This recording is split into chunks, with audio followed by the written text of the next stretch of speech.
Na mtazamaji, karibu kwa taarifa kamili. Naibu mwenyekiti wa tume ya uchaguzi na mipaka nchini IEBC, Cherera, amejiuzulu. Kupitia barua aliyoiwasilisha na kupokewa katika ikulu ya rais hapa Nairobi mapema hii leo, Cherera amesema kwamba uwepo wake katika tume hauna mshiko wowote baada ya juhudi za kupambana na changamoto za utawala katika tume hiyo. Siku mbili zilizopita, Commissioner Justus Nyang'aya pia alijiuzulu katika nafasi ya ukamishna saa chache baada ya kubuniwa kwa jopo la kuwachunguza makamishna 4.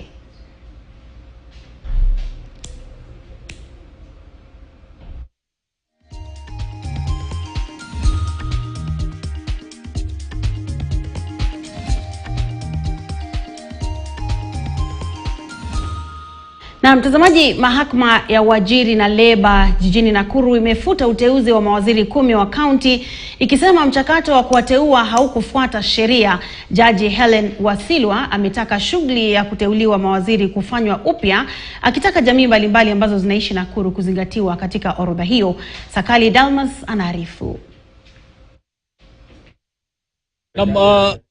Hali hapa katika kaunti ya Nakuru, sasa mahakama ya uajiri na leba kama ulivyosema imetoa uamuzi kwamba mchakato wa kuwateua mawaziri 10 walioteuliwa na gavana kuhudumu katika serikali ya kaunti ni mchakato ambao ulifanyika katika njia ambazo sio kwa kufuatana na sheria, na sasa itahitajika kwa gavana kuteua majina mengine kuhudumu katika nafasi hiyo.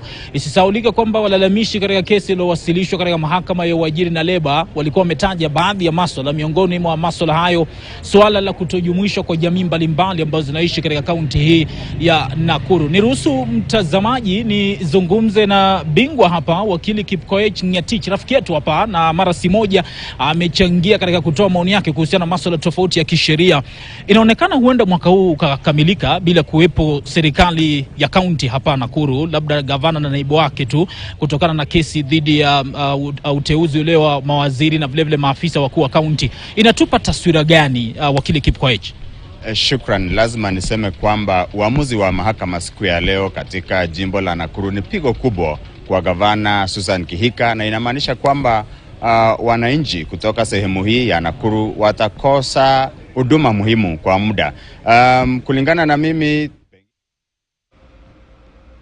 Na mtazamaji, utatuia radhi kwa kukatiza. Dalmas Sakali akizungumza na wakili huko Nakuru. Tutarejea huko katika muda usiokuwa mrefu, lakini sasa naarifiwa kwamba kiongozi wa upinzani Raila Odinga anazungumza katika afisi yake ya Capitol Hill. Moja kwa moja tukupeleke huko tusikie ni yapi alionayo kusema. With the Secretary General of Jubilee Party, and then Mr. Robert Mbiu is deputy minority leader in Parliament, and also representing the Wiper Democratic Movement. So we have a press statement here, which Martha is going to read on our behalf. Martha, welcome. I don't know what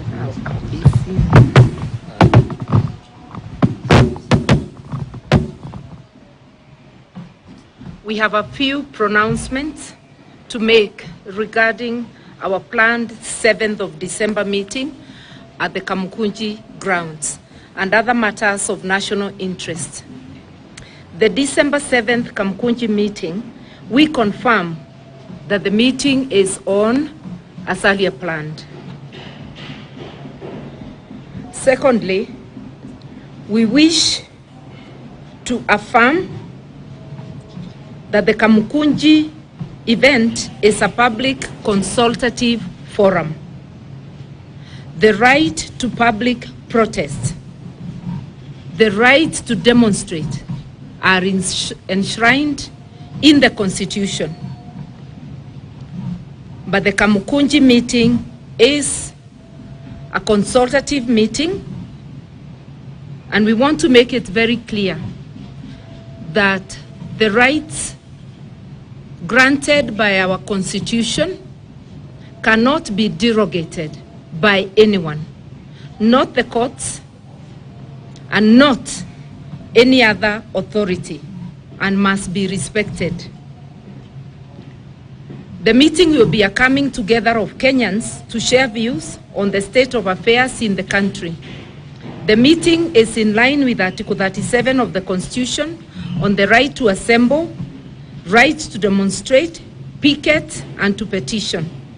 Under this article, every person has the right to peaceably and unarmed to assemble, to demonstrate, to picket, and present petitions to public authorities. This is what we'll be doing on the 7th. We will be assembling as granted by the Constitution, peacefully, in an orderly manner, and we have appealed to those attending our meeting to be orderly and peaceful. We are dismayed that those in authority are trying to paint a horror movie. Some of them have even hoped that there will be no deaths, a clear indication that they are the ones planning mayhem. We have just come from campaigns that were so peaceful, there were no serious ugly incidents throughout the country. Where on earth would they get the idea that a public meeting will be unruly? We want to warn anybody bent on trying to disorganize and create mayhem at our meeting to be warned. And for those in charge of the security agencies to do their duty to ensure that they keep peace at our meeting as provided by the Constitution and the law. Our public consultations will be about the 4 IEBC commissioners who have been subjected to gross injustices and forced to resign. The consultations are also about other pressing national issues. On the IEBC, we note it is being cannibalized, the consequences of which shall be grim.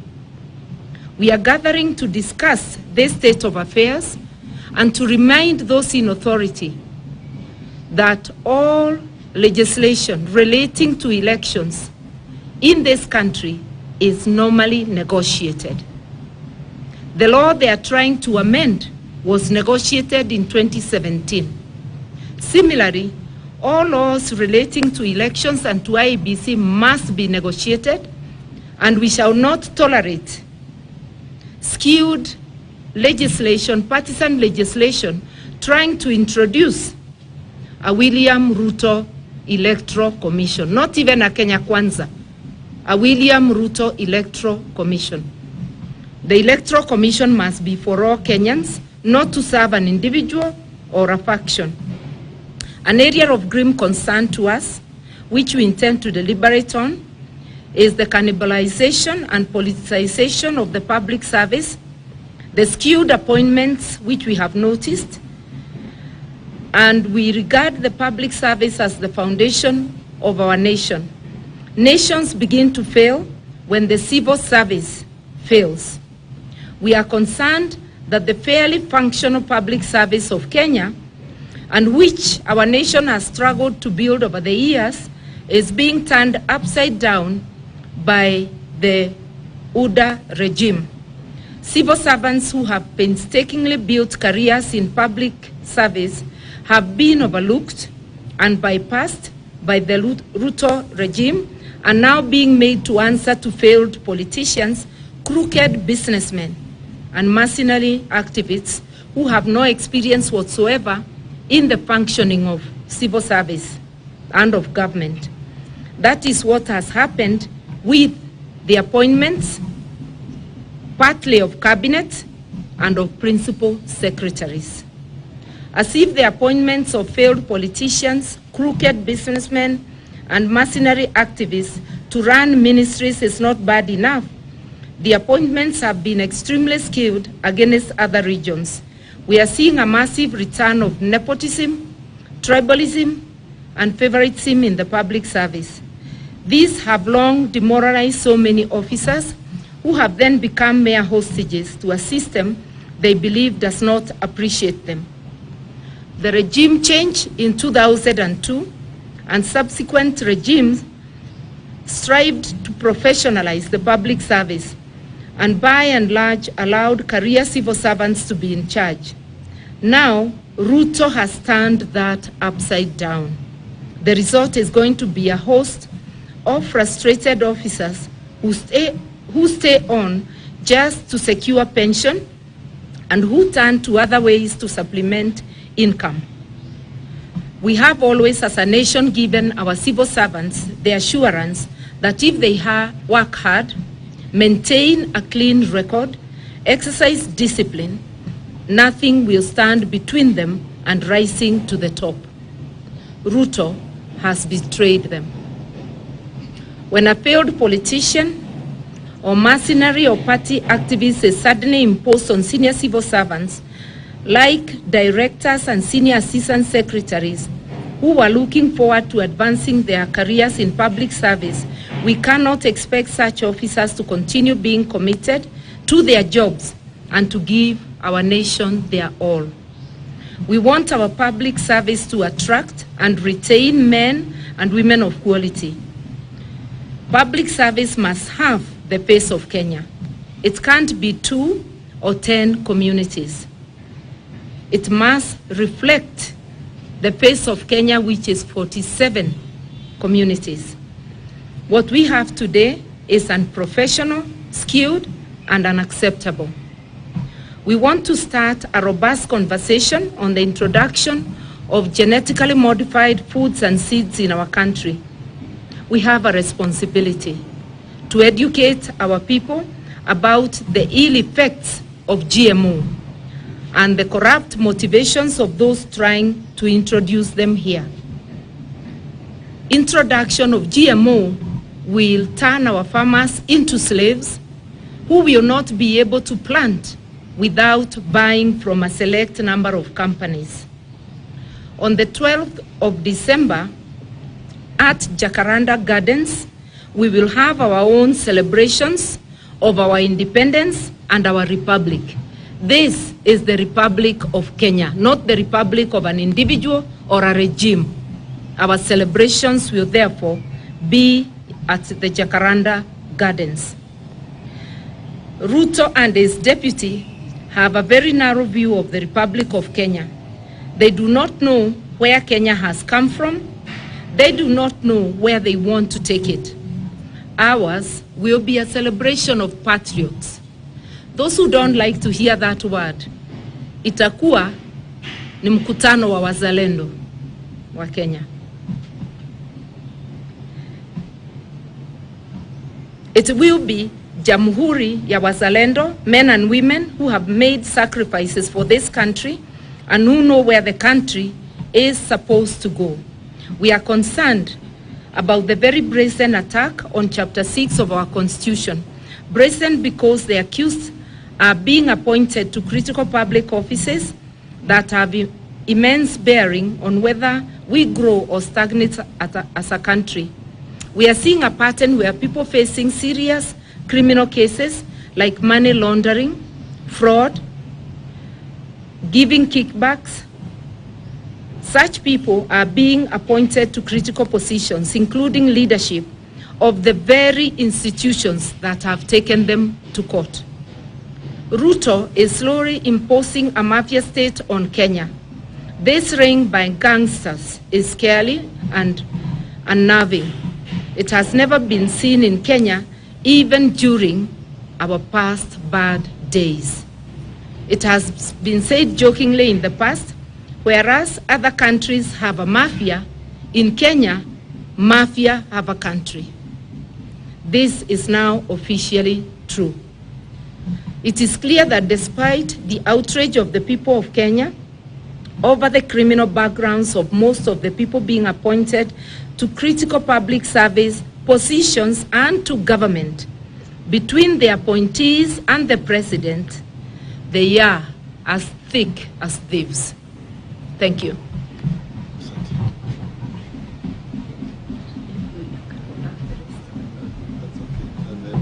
End of the that's the end of the statement.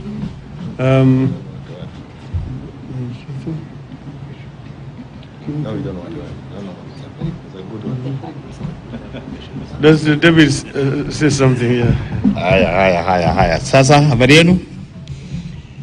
Now, the most important thing we are trying to pass a message is that Kenyans should not sit back and watch as the country goes down to the dogs. These so-called new kids on the block have been in government. There's nothing new.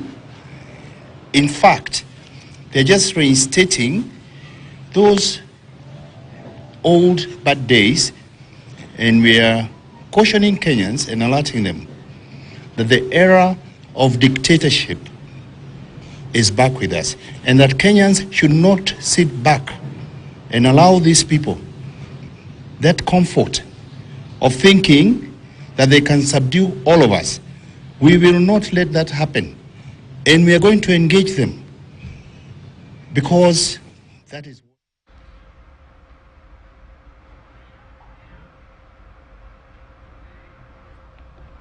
Haya, mtazamaji, hivyo ndivyo mambo yalivyo. Tukiendelea mtazamaji, nitakurejesha kule Nakuru ambapo tulikuwa tunazungumzia masuala ya mahakama ya uajiri wa leba mjini Nakuru ambayo imefutilia mbali uteuzi wa mawaziri 10 wa county. Sakali Dalmas ana taarifa hiyo. Ni uamuzi ambao wakosoaji wanahisi kwamba utaendelea kudumaza na kusitisha mchakato wa kutengenezwa kwa serikali ya kaunti hapa Nakuru, kutokana na kwamba kando na kesi hii ya mawaziri kuna kesi nyingine ya maafisa wakuu ambayo inaendelea kusikizwa, na tutakuwa makini kuweza kujua hatma itakuwaje, lakini labda inawezekana kwamba hadi mwakani ndipo kaunti ya Nakuru iweze kuwa na serikali. Niruhusu nizungumze na wakili Kipkoech Ngetich ambaye ni wakili hapa, mwanzo aweze kutueleza tu hizi kesi. Baadhi ya wadadisi wanahisi kwamba zinaendelea niseme kuchukua muda mrefu, na labda kumaanisha kwamba wakati magatuzi mengine serikali zinaendelea kubuniwa hapa Nakuru labda tutasubiri zaidi. Sijui kwa maoni yako kama wakili unasemaje kuhusiana na kesi hizi? Asante sana. Bila shaka lazima niseme kwamba uamuzi ya leo ya mahakama ya uajiri na leba katika Nakuru imekuwa ni pigo kubwa kwa serikali mpya ya Gavana Susan Kihika, na lazima niseme kwamba nafasi ya kuteua mawaziri upya itachukua muda mrefu, na kulingana na mimi, kwa sababu lazima gavana afanye udadizi, lazima rejelee kipengele cha 10 ya katiba ya Kenya pamoja na 73, na vile vile kuna sheria ya County Government Act, na lazima wapigwe msasa na bunge ya Nakuru. Inamaanisha kwamba huenda tukaenda mpaka mwezi wa 2, mwezi wa 3, ndiposa kama jimbo la Nakuru tuweze kupata serikali mpya, tuwe na baraza mpya la mawaziri katika jimbo la Nakuru. Tuzungumzie kesi hii ya mawaziri. Sasa uamuzi ushatolewa. Ungekuwa na uwezo kumshauri gavana Susan Kihika, ungemshauri vipi? Awali amekuwa na msimamo mkali kuhusiana na shughuli hizi. Sijui unaweza ukatoa ushauri gani? Asante sana. Kenya ni demokrasia, na demokrasia inamaanisha lazima usungumuze na viongozi wengine, lazima usungumuze na wale watu ambao wanatoa maoni, na lazima utekeleze na uhakikishe kwamba wale ambao unawateua katika baraza la mawaziri ni wale watu ambao watapeana sura ya taifa hili letu la Kenya. Ukiwa Nakuru lazima ukuwe na watu kutoka jamii ya Wakikuyu, jamii ya Wakalenjin, jamii ya Wakisii, Waluya, Wajaluo. Lazima kuwa na sura ya Wakenya. Hauwezi kusema kwamba si kupata kura kutoka chama zile zingine, wale wengine walipigia vile vyama vingine. Lazima urejelee katiba ya Kenya ambayo inasema kwamba lazima kuwa na sura ya Kenya katika uteuzi wa baraza la mawaziri katika jimbo. Mwisho, kuna msukumo wa kisiasa, swali la kisiasa kidogo. Baadhi wanahisi kwamba labda kuna msukumo wa kisiasa. Wewe unahisi vipi? Siasa bila shaka haitakosa, kwa sababu tuko katika nchi ambayo Wakenya wako na uhuru katika katiba kuzungumza, wako na uhuru kupiga kura, wako na uhuru kutoa maoni. Lakini muhimu ni kwamba wakati tunapoenda kuteua baraza la mawaziri lazima urejelee sura ya Kenya, na hivyo ni kusema lazima uhakikishe kwamba wale ambao umewateua wanawakilisha makabila mbalimbali. Lazima uhakikishe kwamba wale ambao umewateua vile vile wanawakilisha jinsia tofauti. Tuko na wanaume, tuko na wanawake, na vile vile tuko na vijana na wale ambao tunawaita walemavu. Kwa hivyo ni rahisi sana kutekeleza matakwa ya katiba na matakwa ya sheria kutokana na County Government Act. Ni gavana tu kuketi chini na wale ambao wanamliwaza kisheria, na bila shaka ataweza kuteua wale watu ambao wanatakikana na katiba na sheria ya Kenya, na wananchi wa Nakuru County watakuwa wamepata baraza la mawaziri. Shukran. Ni wakili Kipkoech Ngetich, mojawapo wa mawakili hapa katika kaunti hii ya Nakuru, jiji hili la Nakuru, akitoa maoni yake tu. Sasa macho yote yatakuwa kwa gavana kuweza kujua atachukua hatua gani. Baadhi wanahisi labda atakata rufaa kutokana na uamuzi ule, wengine wanasema huenda akatii uamuzi ule na kufanya jinsi mahakama iliweza kuelekeza. Bila shaka tutakuwa hapa kuweza kujua mwisho wa siku hali itakuwaje. Kwa hivyo moja kwa moja kutoka jiji hili la Nakuru, kaunti ya Nakuru, naomba nirejee upande wa pili studioni.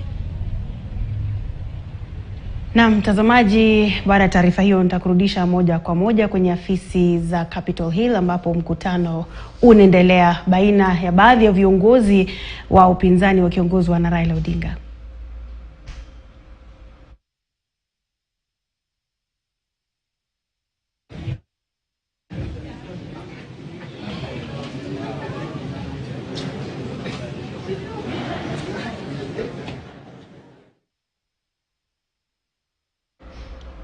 Haya mtazamaji, jinsi ulivyojionea mwenyewe, mkutano umekamilika na baadhi ya yale ambayo hatukukuletea moja kwa moja tutakuletea katika taarifa zetu za habari zitakazofuatia, hasa katika taarifa zetu za saa 1 za KTN leo.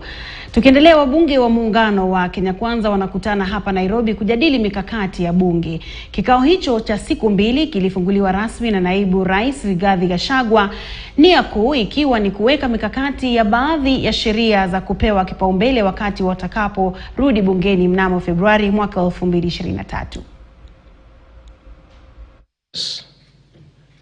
The majority leader has moved a motion to have a special sitting of the National Assembly so that you can deal with urgent agenda that cannot wait for February when you come back. I request you to create time to come and prosecute that agenda so that even as you proceed with your recess, the business of government can move on. So I'm sure you will create time to come to the National Assembly and deal with matters that cannot wait for February. The President has asked me to inform you that it is his desire that we, the Kenya Kwanza formation, lead by example on the implementation of the junior secondary school, which you know the Presidential Working Party on Educational Reforms has recommended, and the President has agreed, that the junior secondary school will be domiciled in the primary school. Na mtazamaji, wa Kenya watapata kufurahia bei za chini za bidhaa baada ya kuzinduliwa kwa kampuni ya uagizaji bidhaa mtandaoni ya Kapu, nia kuu ikiwa ni jukwaa hilo la kiuchumi likilenga kupunguza gharama ya vitu ama bidhaa hadi dola bilioni 1 kufikia mwisho wa mwaka wa 2023.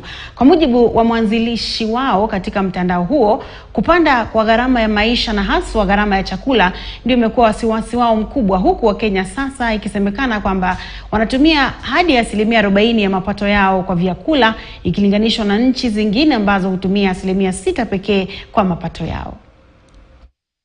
Price of unga is going up by 2 shillings every day is a real problem in your life. What does it mean? It means your proportion of income you are spending on day-to-day food and groceries is going up. Therefore, you know you are not left with any shillings to take your kids to school. You can't travel for holiday. Your life is fully focused on day-to-day. And that's a big problem which needs to be addressed. We want to play a part of bringing down the cost of living by bringing down the cost of the biggest bucket of spend, which is the grocery basket. And our customers are mjanja because they know that if saving a little every day, like the 50 shillings that you would save if you bought the basket in front of you, adds up to a lot, and those savings unlock opportunity for our consumers. We expect to be in all major neighborhoods of Nairobi by the end of Q1 next year, of March next year.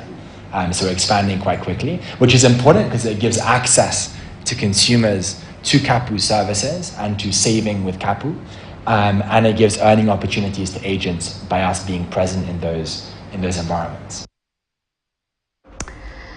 Na walimu na viongozi wa kanisa wametoa wito kwa wazazi kuwa macho na kuangalia watoto wao katika msimu huu wa sikukuu ya Disemba. Vile wazazi wametakiwa kuhakikisha watoto wao hawapotezi maadili kupitia mitandao ya kijamii. Hezron Kimari na taarifa hiyo. Kalenda ya elimu inatarajiwa kurejea kawaida mwaka ujao Januari baada ya kutatizwa na janga la corona miaka 2 iliyopita. Viongozi wa kanisa na washikadau wa elimu Taita Taveta wamewataka wazazi kuwatunza watoto nyumbani wakati wa sherehe za Disemba. Mtoto wa PP1 asipofungua kitabu akifika mwaka ujao anaanza fresh. Anakuwa kama hajawahi ingia shule. Kwa hivyo mpe nafasi tu siku moja apekue vitabu hata kama ni dakika 40. Alafu kesho hivyo ikifika weekend unaweza kumwacha, but Monday to Friday akisha mtoto wako anasoma ili mwaka ujao akirudi shuleni basi akili yake itakuwa inaendelea kukumbuka. Mpaka unapoona January 23rd ndo tunaanza. Bagi iko wapi? Vitabu viko wapi? Wengine hata tukiitisha va 2022 hatutakutana nazo. Please, usikue mzazi wa aina hiyo. Kusoma hakuishi. Mtoto anaketi kuanzia asubuhi mpaka jioni ni cartoon. Hata kule unamlazimisha. Hataki kutoka kwa hiyo TV. So please engage them to activities zenye zinawasaidia. Sawa. Viongozi hawa wa kanisa na walimu wamewaonya wazazi dhidi ya kuachia watoto simu au vifaa vya mtandao watoto wao ili kuepuka kutazama mitandao ya ngono. Umejionea graduates wanaongea kizungu, si ndio? Kumaanisha hii shule walimu hawachezi, wanafanya kazi. Hii teknolojia nayo inatuletea maneno. I thank some of the parents and the teacher has talked about it. Even mchungaji ameiongea. Huyu mtoto anaona nini? Mnawapatia smartphone. Anaijua kukuliko. So anaifungua, anaenda kwa data, anaiweka on. Anaona everything. You are not helping that child. Tafadhali hausaidii mtoto. Wacha mtoto alewe na mwalimu mmoja kuanzia wakati atagraduate hivi. Ukiamua kitu kingine sawa, lakini usiwe wa kuhepa majukumu na kuhepa madeni. Walimu na viongozi hawa wa kanisa walisema haya katika sherehe za kufuzu kwa maafala wa shule ya kibinafsi wa Faith Valley Academy hapa Voi. Hezron Kimari, KTN News, Voi. Na mtazamaji, bila shaka ni ushauri mwafaka sana kwa wazazi, hasa msimu huu wa likizo ambao ni likizo ndefu mno. Mtazamaji, tupate mapumziko mafupi na kisha nitarejea na taarifa zaidi. Salia papo hapo.